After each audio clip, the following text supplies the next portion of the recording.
Đưa giấy vay nợ ra đây. Được, đừng manh động nhà anh trai. Giấy vay nợ của anh trai đây. Những người này biết rõ trong lòng. Người thua bạc đỏ mắt thật dám lấy dao chém người. Võ Tòng xé giấy vay nợ, nhanh chóng phi lên xe. Hai người trên xe tải và đồng bọn trên sân đều đuổi theo. Đứng lại, thằng khốn dám làm bị thương người của tao. Có ngon thì bọn mày đuổi theo tao nè. Xe tải chắc chắn không đuổi kịp xe mô tô. Hai chiếc mô tô lao đến từ phía sau với tiếng nổ lớn. Nửa tiếng sau, đi mãi không thấy làng Đinh Trang. Sau lưng không thấy làng Hàn Trường. Một vùng đồng cỏ rộng lớn trống trải. Mô tô dừng lại, cố ý đạp chân ga, giả bộ hết xăng. Đêm khuya tối om, hai chiếc mô tô đuổi phía sau đã đến gần. Hai người xuống xe. Tiểu tử, dám làm bị thương anh em tao à? Mày quá liều mạng rồi. Nếu sợ thua thì hồi nãy đừng chơi. Hai chiếc mô tô tắt đèn, cũng là muốn hành động trong bóng tối. Võ Tòng giữ khoảng cách với bọn chúng. Chúng cũng đang chờ 6 người trên xe tải phía sau. Một cảnh tượng quá quen thuộc.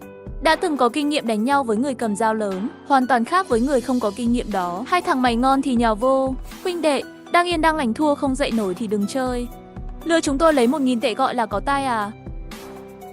Võ Tòng nhắm mục tiêu vào đầu một người, ná cao su kéo ra thật căng, nhắm đầu một thằng bắn viên sỏi ra. Một tiếng kêu thảm, người bị trúng sỏi vào đầu quỳ xuống đất. Người kia cũng lo lắng, chưa bao giờ gặp phải tình huống như thế này. Thật sự gặp phải kẻ khó tính. Võ Tòng lấy chân xốc cắt tạo một đám mưa bụi. Lợi dụng lúc đối phương ngạc nhiên, anh lao lên, một nhát dao thẳng vào ngực thằng đang phủi bụi vào mắt, cho thằng trúng sỏi thêm một nhát dao. Xin lỗi hai thằng mày nhé. Một cái ná cao su không thể giết người, đâm một nhát vào đùi cũng không chết người. Chịu đựng một chút, đồng bọn chúng mày sẽ đến cứu. Mô tô hết xăng, không thể đi bộ. Mở nắp bình xăng hai chiếc mô tô bọn kia, bơm một xô xăng cho đầy. Rút ống dẫn xăng và dây điện, cắt đứt van xả mô tô, lấy van bơm hơi ra. Cách xa 4-5 cây, ánh đèn xe tải thấy rõ lắm. Đuổi chậm thế thì làm ăn được gì. Trên xe tải có 6 người, thêm 2 thằng đang bị thương ở đây. Bọn chúng tới 8 người nên không được chủ quan. Tất cả bọn chúng cầm mã tấu lao lên. Chắc không đánh lại được.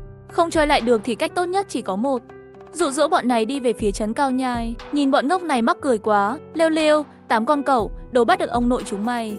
Những lời này rất xúc phạm những người trong xe. Tác động cũng rất lớn. Nhóm người không quần áo kia đạp ca mạnh hơn, tiếp tục dẫn dụ bọn này vào địa phận của mình. 20 phút sau đến trấn Cao Nhai, lao vào trụ sở công an thị trấn. Sếp Lỗ ơi, tôi đến báo án. Họ chính là 8 người lái xe tải đến Đinh Trang lừa tiền. Hãy nhanh chóng đuổi theo chúng về phía nam. Lỗ mãi không ở trong đồn cảnh sát. Người trực ban là Tiểu Đường. Phó đồn trưởng Đường nghe tin Võ Tòng gây rối rất phấn khích. Phấn khích không thể tả nổi. Đứa nhỏ này thật biết làm loạn, cũng không sợ họ chặt đầu mày sao? Võ Tòng nói chuyện thật thần bí. Phía sau xe tải của họ là một lưỡi dao dài 40 mét. Nếu tôi bị đánh một phát, sẽ biến thành que nướng ngay. 2 xe mô tô cảnh sát, 4 cảnh sát đuổi theo. Xe tải phát hiện không ổn liền quay đầu chạy, đuổi theo suốt 40 phút. 2 xe mô tô cảnh sát vừa hay bắt kịp. Tiểu Đường không dám chủ quan, tay cầm vũ khí sẵn sàng, ánh đèn chiếu vào cửa xe họ, ép buộc tất cả bọn chúng xuống xe. Chúng nó chưa kịp chạy ra khỏi địa bàn trấn Cao Nhai. Mọi người cúi xuống, đừng có động đậy. Sếp Lỗ tìm kiếm chúng nó nhiều ngày rồi, dám tự dẫn đầu đến tận cửa. Nhóm này là đối tượng chủ chốt trong việc truy quét ác bá ở huyện Hoàng Nguyên. Chúng nó lang thang đến huyện Lâm Xuyên chơi xấu, do Võ Tòng dẫn dụ đến. 4 thằng bị thương ở đùi à? Bị tiểu tử kia đâm bị thương ở đùi. Thủ đoạn này của Võ Tòng cũng quá cũ rồi. Hừ, bọn mày không biết mình động đến ai à? Dám đánh em vợ của hắn ta không giết chúng mày là may rồi. Tiểu Đường sợ hãi trong lòng, nếu Võ Tòng giết người sẽ gặp rắc rối lớn. May quá, chỉ bị lưỡi dao cắm vào đùi một nhát.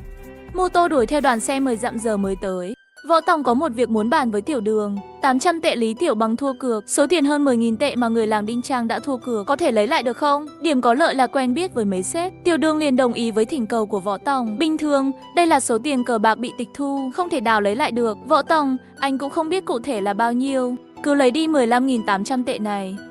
Chờ lúc nào sếp Lỗ quay về, tôi sẽ trình bày với anh ấy cụ thể sự việc rồi tính tiếp. Vậy tôi về đây. Chuyện này không liên quan gì tôi cả. Này, xe tải tôi có thể kêu cấp rồi lái về đồn được. 2 chiếc mô tô này thì tính sao đây? Giờ thế này, anh kêu xe 3 bánh của làng tới một chuyến. Anh đưa tang vật phạm tội của bọn chúng về trước, sau đó xử lý tiếp. Tiểu Đường gật gật đầu với Võ Tòng. Đúng là anh em tốt, hiểu ý muốn của Võ Tòng tôi quá. Được, vậy tôi sẽ quay về làng kêu người. Mô tô nhanh chóng lao đi, đường về ngang qua làng Đinh Trang. Chuyện không qua đêm, đã hứa với họ, giúp họ lấy lại hơn 10.000 tệ từ tay nhóm người đó. Đinh trưởng làng mừng vui khôn xiết, nhà trưởng làng sáng đèn. Gần tới 12 giờ đêm, 4-5 người vây quanh trưởng làng. Ông đang sắp xếp việc ngày mai. Chú Ngân, tôi tặng một chiếc mô tô cho chú có muốn không? Võ Phúc Ngân đứng lên. Võ Tòng, tôi biết cậu đi nhà gì cả dự đám tang. Sao cậu đi về khuya thế? Làm chúng tôi chờ mà lo lắng quá. Biết chú có nhiều việc muốn nói, nhưng cứ để sau tính. Được rồi, chú trưởng làng, có 2 chiếc mô tô ở giữa làng Đinh Trang và làng Hàn Trường. Nếu chú đi muộn thì chắc đã bị ai đó đưa đi rồi. Chuyện gì thế Võ Tòng? Chú mau đi kéo xe đi, ngày mai tôi sẽ kể cho chú biết chuyện gì xảy ra. Mọi việc do cháu trai sắp xếp. Võ Phúc Ngân nghe theo lời Võ Tòng. 4 người trong nhà được lệnh thì lên đường. Nhanh lên, nghe Võ Tòng đi kéo mô tô về. Đêm khuya kéo về nhà cũng mệt quá không chịu nổi. Nằm xuống mắt cũng mở không nổi. Trong tâm trí như đã sống cả đời. Mà chỉ một đêm thôi. Sáng hôm sau, đại biểu ca lái xe 3 bánh tới gấp. Anh họ đến rồi à? Sáng sớm quá, thật không ngờ anh lại đến. Cổng nhà toàn ánh đèn sáng rực lên. Căn nhà gạch ngói mới xây. Mở to mắt ra ngạc nhiên. Võ Tòng, nhà mới xây trong năm nay à? Xây trong 2 tháng 4 và 5. Nhanh kể chuyện hôm qua khiến anh sợ hãi. Chúng không làm phiền anh chứ? Võ Tòng, em làm gì vậy? 2 người đó thật sự bị em đâm bị thương à? Chúng lừa đảo, cướp quả là lực lượng cảnh sát muốn dẹp bỏ. Em chỉ dùng một chút thủ đoạn thôi. Em không thật sự muốn thua tiền. Nói ra điều này, vẻ mặt của anh họ tỏ ra khó tin. Từ căn nhà này có thể thấy, gia đình Võ Tòng đổi đời lớn, nhưng có tài sản rồi cũng không nên chơi bời đâu. Đại biểu ca, có bánh mì, sữa và trứng luộc. Sao mặt biểu ca có vẻ tức giận vậy? Chuyện gì xảy ra với Võ Tòng hôm qua? Không có.